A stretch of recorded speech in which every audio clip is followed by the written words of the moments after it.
नमस्कार, जय जगन्नाथ। मु विभूतिभूषण एक महत्वपूर्ण कर्मर उपस्थापना उपरे छोटिया कहानी नहीं आसी। आज मु जो कहानी कहवा जाऊँगी यही कहानी से जो माने कि जीवन में किसी क्या देना से उद्देश्य यही कहानी आशा आपन को भल लगे।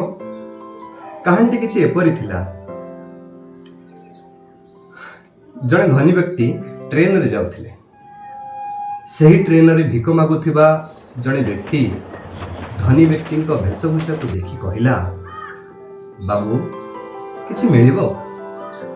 धनी व्यक्ति जनक संगे संगे कहले, तुमे केबे जीवन रे काहा किछि देइछ? भिकारी जनक कहला, ना बाबू मो पाखरे कोन बा अछि मु देबी। धनी व्यक्ति जनक कहले, तुमे जदि काहाकू किछि देई ना हो तेबे मु काहेकि तुमको देबी। भिकारी कथा शुणी दुखी हो गला। संध्या बेलू से स्टेशन निकट निज घर को फेरीगला। राति शोइबा को चेष्टा कला किंतु निद हैला नहीं। सकाळ उठी स्टेशन को गला, देखिला बगीचारे सुंदर फूल फुटी। किछि फूल तोड़ी आनिला एवं यात्री मान को देला। फूल बदल रे जी जहा दिए ताकू आदर रे मुनि रे रखे। यात्री माने भी बहुत खुशी होती। अन्य दिन अपेक्षा तार 2 पैसा मध्य बढ़िबा को लागिला। मने मने से धनी व्यक्ति को धन्यवाद देला। एमती किछि दिन परे से भिकारीटी धनी व्यक्ति सह पुणी भेट हो गला। संगे संगे फूलटी बढ़ाई देला। व्यक्ति जनक निज पर्स रु 10 टंका ताकू देले एवं कहिले, ए फूल जेउठु आनिच ताहार जत्न नेउछ कि नहीं? भिकारी जनक उत्तर देला, मु तो से कथा केबे आदौ भाबिनी। धनी व्यक्ति जनक कहिले, कर्म करिवा सिख। भिकारी बिचरा द्वंद्व पड़ीगला। मने मने भाविला, फूल गछ तो मु लगेई नाही कि केबे पानी मध्य देई नाही। एहा परठारु से सकाळू उठी बाहर बुलिबा को लागिला। जेउठी खाली जगह देखे सेठी फूल गछ लगाए।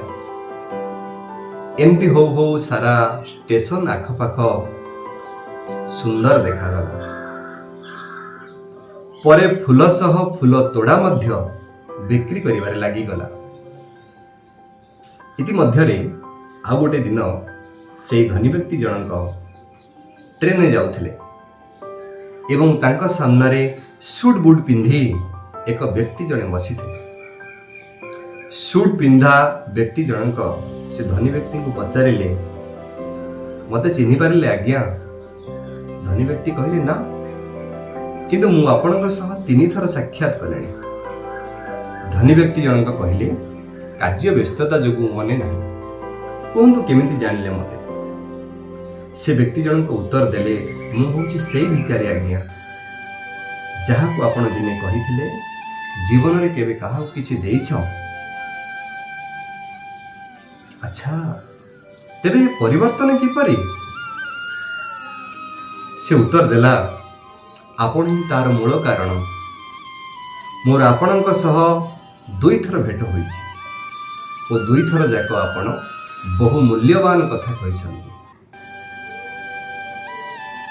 तेबे कहानी अर्थ हैला, आमे अन्य को देवा शिखिबा तेबे भगवान आमको देबे। आउ आमे भल कर्म करि चलिबा देखिबे भगवान निश्चय फल देबे। आशा करुछि आपनको ये कथाटी भल लागिथिबो। केमती लागिला कमेंट बॉक्स रे जणेइबे। पुणी एक दमदार नुआ कहानी सह देखा हबो आगामी अध्याय रे।